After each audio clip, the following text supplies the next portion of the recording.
달력상으로는 오늘이 2021년 9월 5일입니다. 오늘이 혹시 무슨 날인지 여러분들 아셔요?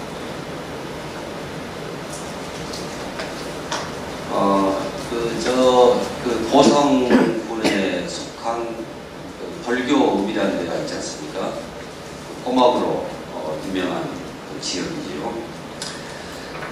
그 지역에 벌교 초등학교 시험 학기말 시험에 7월 17일은 무슨 날인가요? 이런 문제가 출제됐습니다. 7월 17일은 무슨 날인지 혹시 아십니까? 네, 제헌절 맞습니다. 해방 직후인 1948년도에 우리 대한민국의 헌법이 제정되고 또 공포된 것을 기념하는 날이 제헌절입니다. 그런데 어떤 학생이 7월 17일이 무슨 날이냐고 하는 그 문제에 이런 답을 제출했습니다. 호성장날. 실제로 호성장날은 지금도 끝날이 2일과 7일째 그때에 섭니다. 이 좀 엉뚱하기도 하고 또 한편으로는 영민한 이 초등학생의 답에 대해서 담임선생은 어떤 점수를 제출했을까요? 어떤 점수를 주었을까요? 아마 잘 모르기는 해도 크게 한번 묻고 그것을 정답으로 처리해 줬을 것만 같습니다. 그러니까 선생님이 정작 요구하는 그런 답은 아니었지만은 그렇다고 해서 꼭 틀린 답도 아니지 않습니까? 오늘이 9월 5일이기 때문에 이게 우리 무한 5일장은 아닌 것이 분명하고 이게 도대체 무슨 날인가? 제가 여러분께 고대하는 싱거운 답변은 저희 부부가 이곳으로 이사한 지 꼭 2년째 됩니다. 여러분에게는 별 의미가 없는 날이겠지만은 우리 부부에게 있어서는 좀 각별하다면 각별한 날입니다. 주일 설교 준비 때문에 킁킁 앓고 있는 목사님에게 사모님이 얘기했답니다. 여보, 뭔 그렇게 고심을 하여? 내가 전에 아기 낳을 때 비하면 그거 별것도 아닌 것 같으니. 그랬더니 그 목사님이 사모님에게 소리를 꽤 지르더라는 것이죠. 모르는 소리 말이야. 당신은 뱃속에 있는 아이를 끄집어냈지만은 나는 지금 머릿속에 없는 것을 끄집어내려고 하니 내가 얼마나 힘들겠냐. 이렇게 맞받아쳤다는 것이죠. 특별하다고 할 것 없지만은 어찌됐든 이사 온 지 꼭 2년째가 되는 오늘 주일을 맞아서 뭔가 좀 그래도 좀 기념할 만한 그런 설교를 준비하고 싶어서 끙끙댔는데 머릿속에 없는 것을 끄집어내려는 그 가련한 목사처럼 결국 그냥 힘들기만 했습니다. 사실 따지고 보면은 특별하지 않은 설교가 어디 있습니까? 여러분에게는 그 설교가 그 설교인 것처럼 여겨질 수 있지만은 그 설교를 준비하는 목사에게 있어서는 모든 설교가 특별한 설교인 것이죠. 제가 오늘 설교 준비를 하면서 일부러 2년 전에 설교 동영상을 찾아봤습니다. 제가 당시에 부임 전으로 해서 난생 처음 몸무게가 한 4kg 빠졌었거든요. 저는 체질적으로 이렇게 살이 쉽게 찌거나 또 빠지거나 하는 그런 체형이 아니어서 그동안 몇십 년 동안 많이 쪄도 한 2kg, 또 많이 빠져도 2kg 이내 그런 정상적인 몸무게를 유지해 왔습니다. 그러니까 금식할 때 빼고는 그렇게 많은 체중이 이렇게 빠져본 적이 없는데 저에게 있어서 4kg라고 하는 것은 어떤 면에서 저에게 치명적인 그런 그 감량이었거든요. 네, 대체나 그때 그 동영상을 보니까 그때 여러분들이 저희 그 건강 상태를 좀 염려하는 분들이 몇 분 계셨습니다. 좀 불안해 보였던 모양이에요. 그런데 보다시피 제가 뭐 이렇게 건강상에 큰 문제는 없어 보이지 않습니까? 21년 전에 제가 그 순천에 교회를 개척하면서 이 공사 일정이 늦어져가지고 시멘트도 완전히 건조되지 않은 상태에서 그 사택에 입주하는 바람에 그때 제가 그 환경 호르몬으로 비염을 얻었습니다. 그래서 그 비염 때문에 굉장히 그 고생을 하고 수술도 2차례 해봤고 뭐 좋다는 약들은 다 써보고 했습니다만 이 비염이 굉장히 고질적인 병입니다.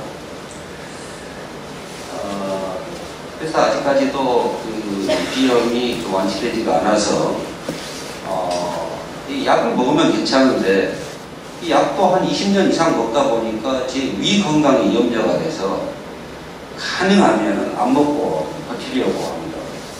그러다 보니까 그 비염 증상이 좀 새벽에 콧물 증상이 좀 심하거든요. 그래서 새벽 기도회 때 제가 자꾸 이제 코를 좀 훌쩍거려서 그때 새벽 기도에 참석하신 분들이 좀 불편하기는 하겠습니다만은 아무튼 그 비염 외에 뭐 별다른 건강의 문제는 아직 없습니다. 아무튼 그 당시에 제가 그 잃어버린 몸무게 4kg를 회복하는데 꼭 1년 4개월이 걸렸습니다. 그 나이가 먹으면 적당한 좀 이렇게 나이살도 붙어야 좀 보기도 좋은데 저도 나름대로 이렇게 노력하는데도 그게 마음대로 잘 안 되네요. 살이 쉽게 붙는 분들은 야 그게 무슨 걱정거리냐 할 수도 있겠지만은 또 저 같은 사람에게 있어서는 살이 좀 찌고 싶은데 찌지 않는 그것도 스트레스라면 또 스트레스입니다.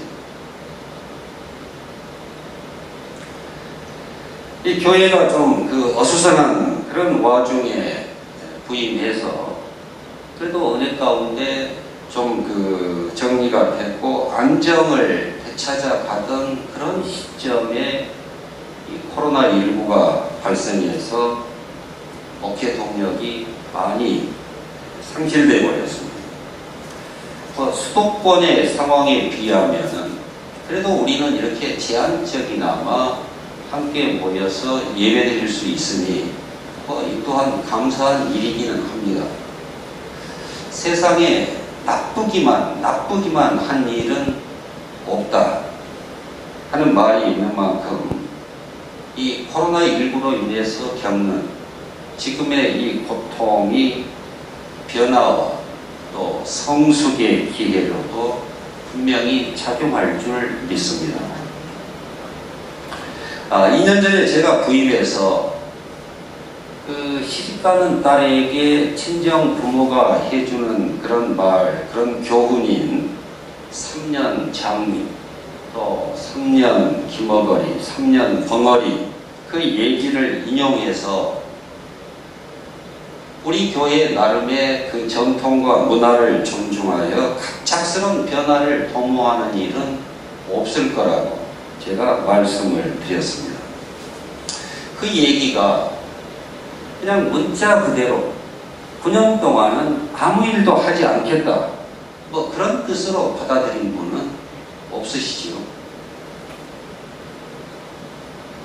어떤 목사님이 그 새로 옮겨간 교회에서 보니까 이 강대상, 이거 뭐 설교단이라고 하고 강대상이라고 하는데 이게 정중앙에 이렇게 위치하고 있어서 십자가도 걸릴 뿐만 아니라 좀 그 자기 신앙 고백에 맞지 않더라는 거예요.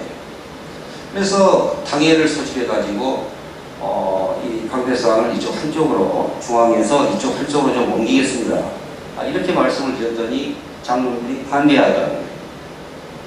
뭐 반대하는 것도 그냥 반대하는 게 아니고 그동안 몇십 년 동안 이 설교단이 가운데 정중앙에 있어서도 아무 불편이 없었는데 또 굳이 왜 그걸 꼭 옆으로 옮기겠다는 것이냐 하는 것이죠. 일단 뭐 당회에서 그 이렇게 반대 여론이 있어서 목사님이 알았습니다 했지만은 그 목사의 목회적인 판단은 좀 달라서 내심 이 강대상을 옮겨야 되겠다. 이렇게 작정을 했습니다. 그런데 이 강대상, 가운데 있던 강대상을 갑자기 이렇게 한쪽으로 그냥 번쩍 들어다가 옮겨버리면은 뭐 금방 표식이 날 뿐만 아니라 그 장로님이나 혹은 교인들의 어떤 그 저항 또 반발에 부딪힐 수도 있기 때문에 매 주일 이 강대상, 중앙에 있던 강대상을 딱 그 5cm씩 오른쪽으로 옮겨간 거예요. 그래서 10주면은 한 2달 반 됩니까? 한 10주면은 한 50cm 옮겨간 거예요. 20주 되면은 한 1m 정도 옮겨가게 되는 겁니다. 교인들이 보기에는 뭐 특별한 변화가 없는 것 같은데도 한 5개월 지나고 나니까 이 강대상, 가운데 있던 강대상이 한쪽으로 1m 옮겨지게 되는 거예요. 별다른 교인들의 저항이나 그런 거부감이 없이 그 자신의 계획을 실행한 그 목사님이 결국 승리했다면 승리한 것입니다. 이건 목회적 결정이니까 날 따르시오. 이렇게 우악스럽게 막 밀어붙여서 불필요한 그런 잡음을 발생시키지 않고 자신의 계획을 그대로 성취한 그 목사님의 지혜련이와 그 교인들에게 오랫동안 그 익숙해진 그런 관행과 전통, 그런 문화를 존중하고 또 배려할 줄 아는 그 신중함과 그 지극한 마음에 저는 더 높은 점수를 주고 싶습니다. 앞에서도 말씀드렸듯이 이 코로나19의 확산으로 인해서 교회 활동이 위축되기는 했지만은 그렇다고 해서 부임해서 2년 동안 전혀 변화가 없었던 것도 아닙니다. 이제 여러분도 한 2년 됐으니까 저희 부부를 어느 정도 판단했을 것이고, 저희들도 이 교회와 또 이 그 교인들에 대해서 많은 부분을 파악했습니다. 여러분이 저희 부부를 볼 때에 장단점이 있듯이 저희가 보는 이 교회의 장단점, 또 이 교인들의 장단점이 있는 것입니다. 단점이라고는 없이 그냥 장점만 있는, 좋은 점만 있는 그런 기관이나 사람이 어디 있겠습니까?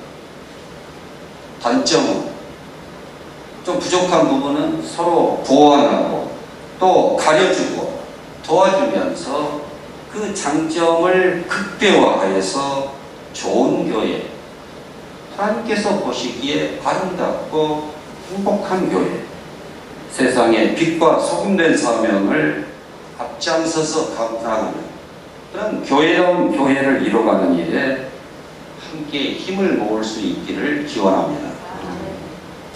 오늘 우리가 읽은 본문에서 예수님은 비판을 받지 아니하려거든 비판하지 말라 이렇게 말씀하십니다.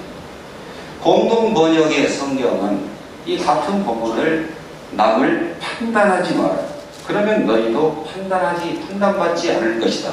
이렇게 번역하고 있고, 새 번역은 너희가 심판을 받지 않으려거든 남을 심판하지 말아라. 이렇게 번역하고 있습니다.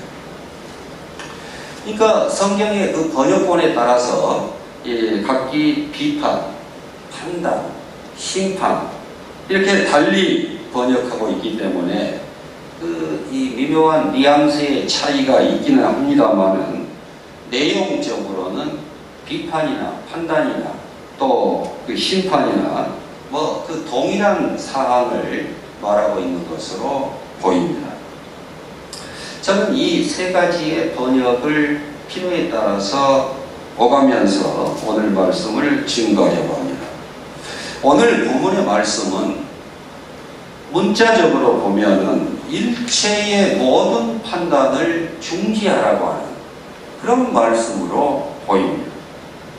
그런데 여러분, 우리가 살아가면서 판단하지 않고 살아가는 것이 과연 가능하겠습니까? 주부가 어디 시장에 가서 시장을 볼 때에도 그냥 눈에 보이는 거 그냥 덥석덥석 삽니까? 그렇지 않죠.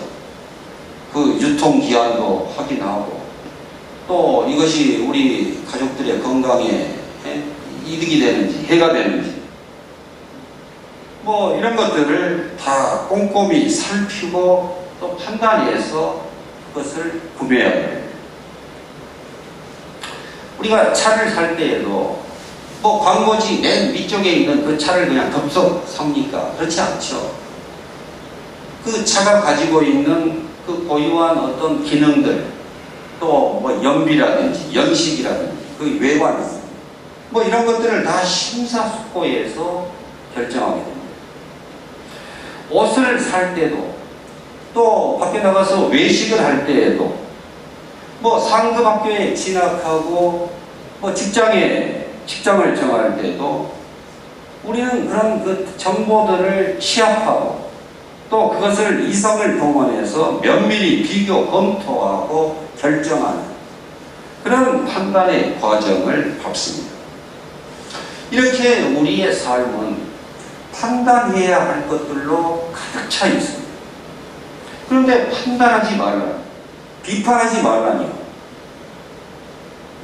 예수님의 이 말씀은 이런 다양한 정보에 근거한 그런 이성적인 판단 자체를 금하는 것이 아닙니다.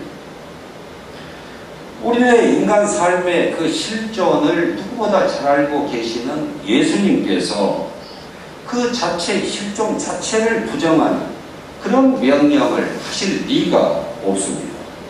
그렇다고 하면 이 판단하지 말라고 하는 이 말씀은 도대체 무슨 의미로 우리에게 하신 것입니다.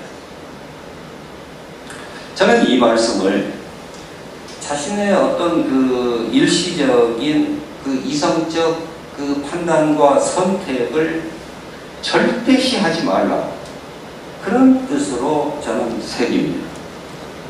예를 들면은 이 사람은 죄인이다, 저 사람은 구원받지 못한다, 저 사람은 틀렸어, 저 사람은 싹수가 없어, 저 사람은 안 돼, 이런 식의 단정 말입니다. 이런 식의 그 단정적인 표현과 삶의 태도는 그 새번역 성경이 선정한 용어인 심판의 다름 아닌 것이죠. 우리가 무슨 권한으로 이런 판단과 심판을 할 수 있습니까? 누가 우리를 그 심판자의 자리에 임명했습니다. 그럼에도 우리는 다른 사람들을 판단하고 정죄하고 심판하는 그런 월권 행위를 수없이 자행하고 있습니다. 예수님은 우리의 삶의 순간순간 그 어떤 자료와 정보에 근거한 이성적인 판단 그리고 선택 행위 그 자체를 금하신 것이 아닙니다. 다만 그 제한된 정보와 그 자료를 토대로 해서 내리는 우리의 그 판단과 선택의 그 한계를 인식해서 일순간에 내린 그것들을 절대화하지 말라는 것입니다. 한 사람의 됨됨이와 그 가능성을 자신의 어떤 주관적인 판단으로 그렇게 쉽게 단정하고 선을 그은 후에 장래에 있을 그 복되고 풍요로운 그 삶의 관계를 미리 차단해버리는 그런 어리석음을 범하지 말라는 것입니다. 그래서 오늘 본문 3절에서 5절까지의 말씀을 보면은 명확합니다. 어찌하여 너는 형제의 눈 속에 있는 티는 보면서 제 눈 속에 들어있는 들보는 깨닫지 못하느냐. 제 눈 속에 있는 들보도 보지 못하면서 어떻게 형제에게 내 눈에 티를 빼내어 주겠다 하겠느냐. 위 이선자여, 먼저 내 눈에서 들보를 빼내라. 그래야 눈이 잘 보여서 형제의 눈에서 티를 빼낼 수 있지 않겠느냐. 어떤 특정 사건이나 어떤 한 사람을 객관적으로 통째로 볼 수 있는 그런 어떤 신적인 존재가 아닌 피조물인 우리로서는 그 자신의 한계와 그 결함을 우선적으로 인식하고 인정하라는 것입니다. 자기 눈 속에 들보도 보지 못하면서 어떻게 주제넘게 남의 눈 속에 그 티를 탓하고 그걸 비웃느냐 하는 것입니다. 철학자 소크라테스 식으로 표현하면 결국 너 자신을 알라. 너부터 좀 제대로 좀 자기를 인식해라. 이 꼬라지를 제대로 알아라. 그런 말 아니겠습니까? 제 개인적인 얘기를 좀 하겠습니다. 그 사람을 판단하는 제 나름의 기준이 있습니다. 오늘 성경도 판단하지 말라 하는 것이지만 아까 말씀처럼 우리는 삶 존재 자체가 실존 자체가 판단하지 않고는 잠시도 살아갈 수 없는 그런 여건의 삶을 살아갑니다. 그래서 사람을 볼 때도 우리가 사람을 덥석대고 다 믿을 수는 없는 거 아닙니까? 사람을 낳고는 나름의 제 판단 기준이 있는데 몇 해 전까지는 제가 사람들에게 나름대로 제 점수를 좀 매겼습니다. 물론 채점과는 접니다. 제가 임의로 설정한 커트라인은 60점입니다. 학교에서 시험 볼 때도 60점 이상이면 패스시키잖아요. 그래서 그 기준으로 사람들을 저 사람은 몇 점쯤 되겠다. 저 사람은 몇 점쯤 되겠다. 제 기준으로 이건 무슨 공인된 그런 기준도 아니고 제가 그냥 주관적으로 설정한 그 기준으로 사람들을 채점 매기는 겁니다. 판단하는 겁니다. 그런 기준으로 이렇게 채점을 해보니까 제 주변에 지금까지 만난 사람들 대부분이 60점 이상은 됐습니다. 제 기준에서 합격한 거예요. 제가 지금까지 살아오면서 한 2명 정도 제 그 기준에 제가 탈락시킨, 불합격시킨 사람은 딱 2사람 정도 있었던 것 같습니다. 제가 점수를 후하게 준 건가요? 결코 그렇지도 않은 것이 여러분들이 한 2년 저를 경험해 봐서 알지만 상당히 좀 깐깐한 사람입니다. 점수를 그렇게 꼭 후하게 줘서 그런 것도 아닙니다. 그런데 이러한 저의 그 평가 기준에 변화가 생겼습니다. 사람을 두 부류로 이렇게 분류하기 시작한 것입니다. 그 중에 한 부류의 사람은 상대적으로 늘 높은 자리, 강하고, 밝고, 편안한 것, 유리한 것, 이런 것들에 우선적으로 눈길과 발길이 향하는 그런 성향의 사람들입니다. 또 한 부류의 사람은 상대적으로 낮고 약하고 볼품없고 그늘진 것, 불편하고 불리한 그런 자리에 우선적으로 눈길과 발길이 향하는 그런 성향의 사람들입니다. 저의 표현 중에 상대적인 성향이라고 하는 말에 주의해야. 그러니까 고정되다시피 어떤 사람은 항상 그 상승지향적, 양지지향적이고 어떤 사람은 항상 하강지향적, 또 음지지향적인 그런 사람이 따로 있다는 게 아니고 상대적으로 어떤 사람들은 뭐 6대4 혹은 7대3의 비율로 좀 밝고 좀 빛나고 좀 이렇게 이익이 있는 보장된 그런 자리를 우선해서 쫓는 사람이 있는가 하면은 어떤 사람들은 반면에 이 반대편에 그런 이 방향으로 눈길과 발길이 우선적으로 향하는 그런 사람들이, 그런 성향의 사람들이 분명히 있더라는 것입니다. 사람은 누구나 정도의 차이는 있을망정 이게 아니면 강하고 편안하고 밝고 빛나는 또 유리한 그런 자리를 또 그런 것들을 지향하게끔 돼 있습니다. 저부터도 당장 그렇습니다. 그건 거의 본능적인 것입니다.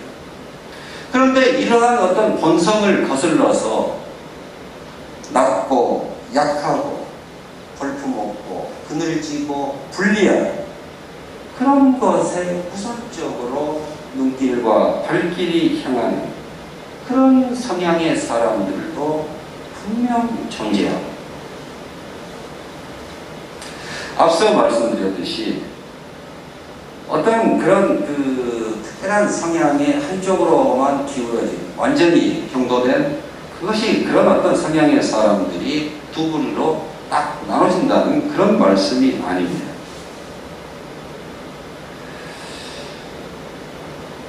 우리가 주님으로 고백하는 예수님은 과연 어느 편의 삶을 사셨고 또 제자된 우리에게 어느 방식의 삶을 권고하고 계실까요? 사람에 대한 제 나름의 그 판단 기준이 편협하고 또 인색해진 것인지 아니면 사람을 보는 관점이 이전보다 더 투명하고 분명해진 것인지는 저도 잘 모르겠습니다. 앞으로의 저의 판단 기준은 또 어떤 모습으로 변화될 것인지 그것도 모를 일입니다. 틀림없는 것은 저의 이 지금의 이 판단과 평가 기준이 아마 반드시 바뀌게 될 것이라는 것입니다. 궁극적으로는 사람을 이렇게 판단하려고 하는 그런 습성으로부터 완전히 벗어날 수 있기를 원하지만은 글쎄 그게 가능한 것인지는 저도 잘 모르겠습니다. 이와 같은 그 평가 기준의 변화를 보더라도 얼마 지나지 않아서 이제 수정된 지금의 이 판단과 평가 기준을 절대화하는 것은 어리석은 태도라고 하는 점을 이내 인정할 수밖에 없습니다. 예수님도 이 회칠한 무덤아, 이 독사의 자식들아, 이렇게 사람을 판단하고 심판하셨습니다. 하지만 그분은 그럴 만한 그런 통찰적인 안목과 그 통전적인 안목과 그런 통찰력을 갖추고 계신 분이었습니다. 우리가 사건과 사물 또 사람에 대한 그런 일체의 판단과 또 평가, 선택 없이 그저 목석처럼 살아간다고 하는 것은 불가능해 보이지만은 지금 이 제한적인 이 일순간의 판단과 평가 그리고 그에 따른 선택을 절대화하는 그런 어리석음을 범하지 않도록 늘 깨어서 경계해야 할 것입니다. 내가 비판하고 판단하는 저 사람이 과연 그러한 사람인가? 그 어떤 한 사람의 인생의 그 과거와 현재 그 모든 상황과 조건을 통째로 볼 수 있고 판단할 수 있는 그 하나님의 관점에서도 저 사람은 과연 비판받아 마땅한 그런 사람인가. 예수님께서는 마태복음 5장 22절에서 형제에게 노하는 자마다 심판을 받게 되고 형제를 대하여 라가라 하는 자, 즉 형제를 바보라 하는 자, 공회에 잡혀가게 되고 미련한 놈이라 하는 자는 지옥불에 들어가게 되리라. 이렇게 경고하셨습니다. 그러니 우리는 사람을 쉽게 판단하고 단정하여 비판하지 말고 조심 또 조심, 겸손 또 겸손해야 하겠습니다. 그렇게 상대의 눈에 든 그 티보다 자신의 눈에 든 그 들보를 먼저 헤아리고 살피는 그런 지혜롭고 겸손한 성도들이 모인 교회라면은 하나님 보시기에 흡족하고 또 세상에 그리스도의 향기를 널리 전해서 구원받는 자의 수가 더해가는 그런 복된 교회가 될 만하지 않겠습니까? 그러한 교회를 이루는 일에 함께 참여하고 또 힘을 모아 기쁨으로 그 결실을 거두게 되는 우리 모두가 될 수 있기를 소원합니다. 기도하겠습니다. 주님, 우리의 그 제한적인 지식과 정보로 다른 사람을 또 어떤 사건을 함부로 규정하고 또 재단하여 심판하는 그런 어리석음을 범치 않게 하여 주시옵소서. 늘 겸손하게 하시고 편견과 선입견 또 미움과 그 두려움의 들보를 부단히 제거해서 주의 사랑으로 이해하고 용서하고 사랑하며 살게 하여 주시옵소서. 예수님의 이름으로 기도하옵나이다. 아멘.